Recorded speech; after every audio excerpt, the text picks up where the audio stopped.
Varsgebakte koekies, volgestop met room, sjokolade en dit kan elke maand nuwe geure ook vir jou wees.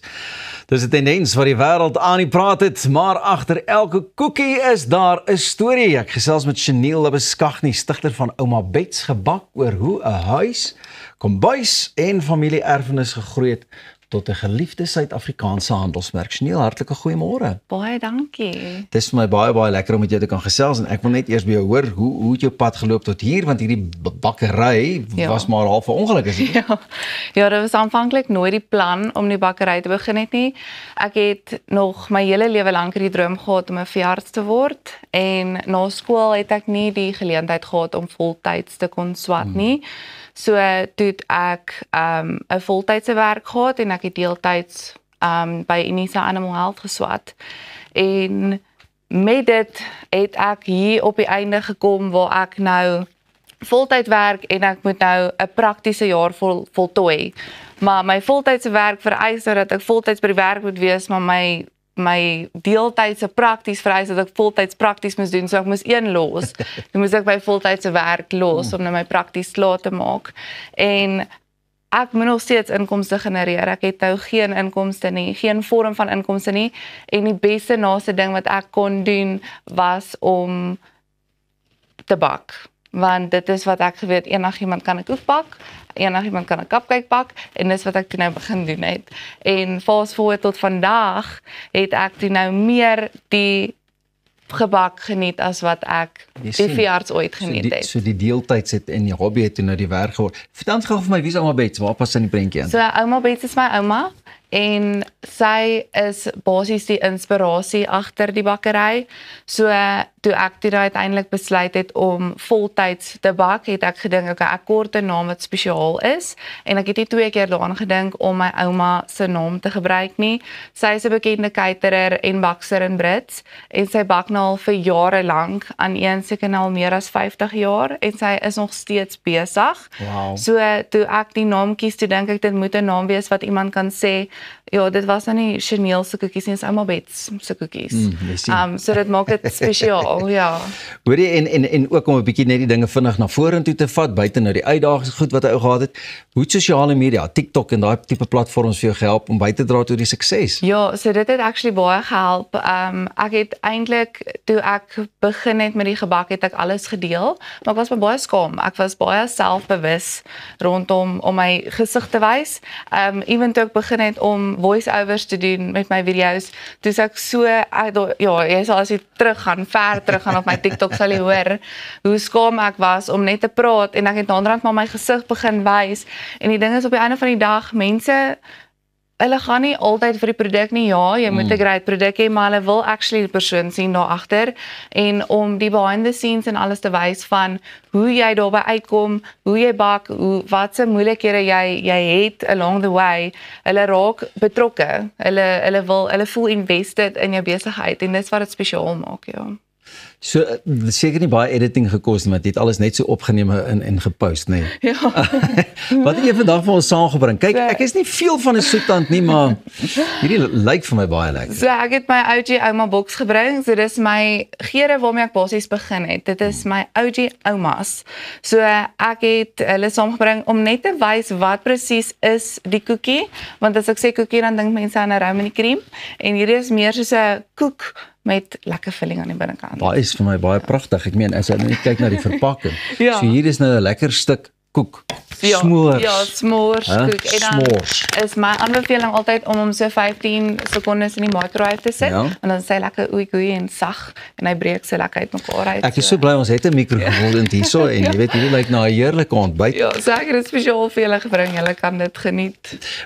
Wat maak dit vir jou lekker? Ek meen as jy ook nou terugdink aan waar jy begin het en hoe jy begin het en waar dit nou al is met 'n volwaardige besigheid. Ja, nee, dit is ek het eerlikwaar toe ek geswat het, toe was ek eintlik maar ek was sielsongelukkig geweest en ek kon nooit verstaan het hoekom nie. En toe ek nou uiteindelik my eie besigheid begin en ek doen waarvoor ek lief is, het die hele pad vir my begin oopgaan. En dis presies waar ek nou sal sê ek sal dit vir niks anders te verruil nie. Dit is vir my so lekker om te kan doen waarvoor ek lief is. Op die einde van die dag, hoe groter die besigheid raak, hoe minder begin jy actually te bak en meer in die rigting te beweeg van invoices betaal en die besigheid dan daar agter, nee. Ja, maar ek geniet dit nog steeds. So dit is my so lekker. Waar kan ons van hulle in die hande kry? Is die winkels beskikbaar aanlyn? Hoe maak ou? Op die oomblik is Ouma Bets Gebak 'n aanlyn winkel.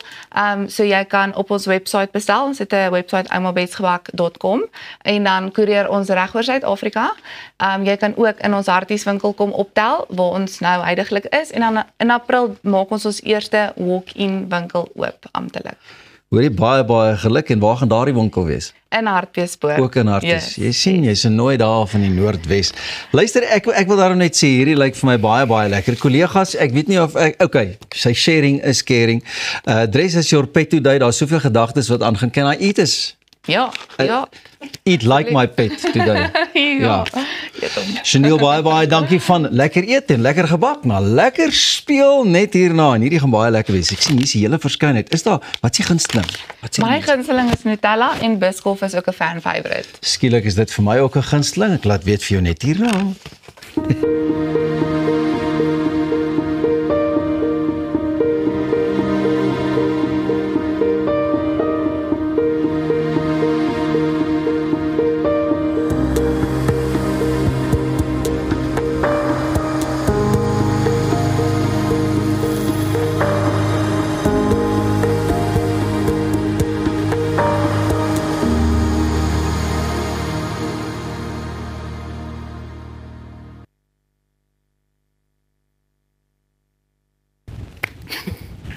Die Rubik's Cube, ek is baie opgewonde oor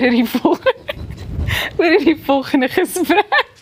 Goed, die Rubik's Cube is een van die mees gewilde en verkoopte speelgoed ter wêreld. Nou hierdie ikoniese 3D legkaart het al 50 jaar gevier, kunsbewegings geïnspireer en natuurlik 'n internasionale sport ook geword. En ek gesels nou met Marike Vrot en Maverick Pearson van die World Cube Association oor hoe Rubik's Cube kompetisies werk en hoekom hierdie sport wêreldwyd soveel mense bymekaar bring. Baie welkom aan jou hier in die ateljee. En dan het ons natuurlik ook nou die ander verteenwoordiger wat aanlyn met ons gaan gesels. So ek wil graag hê jy moet dalk net vir ons begin deur te verduidelik wat die World Cube Association is en wat presies julle doen. Okay. Dit is maar 'n organisasie wat meestal deur volonteërs gerun word wat ons delegates en organisers wat die kompetisies reg oor die wêreld hardloop. Daar's 17 offisiële events, almal ken maar die gewone 3x3 blokkie. Dan het jy jou groter blokkies en jou verskillende tipes en goed wat nie eers blokkies is nie. En ons doen dit maar om te kyk wie kan dit die vinnigste doen. Ja, en ek dink dit op sigself is 'n kuns, maar Maverick, ek wil graag vir jou vra, watter vaardighede en kennis het jy nodig om deel te neem aan so 'n kompetisie? Sorry, some English please would be appreciated. What kind of skills do you need to participate in this kind of competition? Honestly, at the beginning, all you really need is determination. We have so many different competitors from all different walks of life, different ages, different experience levels.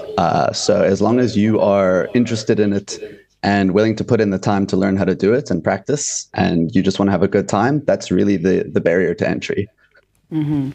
It sounds a bit complicated to me. Nou wil ek weer terugbeweeg na jou toe en vir jou vra, watter ouderdomme en agtergronde jy weet, neem deel aan hierdie soort kompetisie? Dit is regtig 'n baie groot verskeidenheid. Ons jongste persoonlik in Suid-Afrika was ek dink 6 jaar oud, maar daar's 5-jariges dink ek wat in die wêreld doen. Die wêreldrekordhouer is 8 of 9. En is tot 50, 60 wat ek al kan. En is maar 'n groot verskeidenheid van mense, baie ingenieurs en IT-mense, ja. En dokters en goed, maar dit is regtig 'n groot verskeidenheid. Wat baie slim is, ons kan dit nou maar net noem soos wat dit is. Ek wil ook weet, ek het al gehoor dat sommige mense die blokkie kan oplos en dit terwyl hulle geblinddoek is. Hoe kry hulle so iets moontlik reg? Ja, so die blindfolder is eintlik een van my gunsteling wat jy jy kry tyd om te inspekteer of 'n deel van jou tyd vorm hoe jy nou die memorization doen en dan sit maar stappe wat jy volg om totdat hy klaar is. Iets wat nou vir my baie interessant is jy het nou vir ons so ietsie saamgebring. Ek wil dit net hou dat ons dit baie mooi kan sien. Wat presies is hierdie? Ja, so hierdie sal nou wees die timing mat wat jy gebruik om jou hande op neer te sit voor jy nou begin. Ja. Want dit tel als deel van soos net die tyd wat jy solve moet deel wees van die actual tyd behalwe met die blindfolded wat jou inspeksie 'n deel vorm van die tyd. Now, Maverick, I would like to ask you, do you have any advice for someone who would want to try and solve a Rubik's Cube for the first time? As someone who started doing this before I even knew competitions existed, I think sitting with it on your own and just trying to figure it out on your own at first is the best way to do it.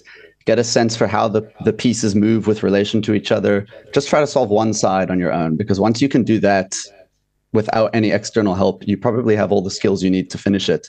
There are so many resources online as well, YouTube videos, PDFs that you can download, all kinds of stuff. We have WhatsApp communities, Facebook communities.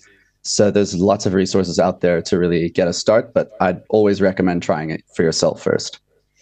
Excellent advice. Nou ja, ek wil vinnig probeer, ek kan dit doen. Ek kan dit doen, Marika, so ek gaan probeer om hierdie blokkie so gou as moontlik op te los.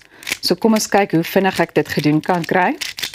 En dan gaan ons regisseur dalk nou net op my fokus binne, kom ons sê 3, 2, 1 en ek wou gekroek het. Jy sien net dit werk dit nou nie uit nie. Daar sy. So ek dink dit klink vir my redelik. As hy sien, daar is hy heeltemal opgelos, maar nee, ek sal nog so 'n bietjie oefen. Ek dink ek moet hierdie leen en dan kan ek miskien werk aan my tyd en dan moet julle weer kom kuier in die toekoms en dan kyk ons hoe dit aangaan. Ja, ons sien uit om jou by 'n kompetisie te sien. Baie dankie. Moenie kroek nie. Daar het ek dit nou regstreeks op televisie geleer. Bly ingeskakel want net hierna kuier die smaakmaker Heidi van der Merwe hier.